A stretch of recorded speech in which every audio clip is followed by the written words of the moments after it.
C B S सीचा 12वीचा निकाल लागला आणि माझ्या माहितीतल्या बऱ्याच लोकांनी पेपर रीचेकिंगसाठी टाकले आणि पेपर रीचेकिंगला टाकल्यानंतर मार्क वाढून आले.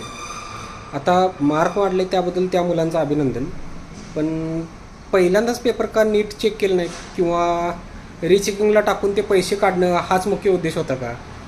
म्हणजे सी बी एस सी एकदा परीक्षेची फी भरून घेते आणि परत रीचेकिंगच्या वेळेस मार्क वाढवून देण्यासाठी परत पैसे घेते. हा एक स्कॅम चालू आहे काय विद्यार्थ्यांच्यासोबत?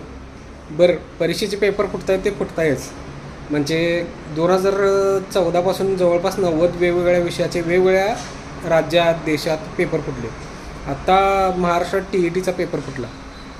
म्हणजे पेपर फुटणार, परत विद्यार्थी अभ्यास करणार, परत त्यांचं टेन्शन, परत कुणाला अभ्यासाला वेळ मिळणार त्याच्याबद्दल हरकत नाही, पण ज्यांची तयारी झालेली आहे त्यांना परत त्या स्ट्रेसमधून जायला लागणार. ह्याच्याबद्दल काय आपण विचार करणार आहे का नाही? का सरकार म्हणून काय विचार करणार आहे? तुम्हाला काय वाटते? कमेंट करून सांगा.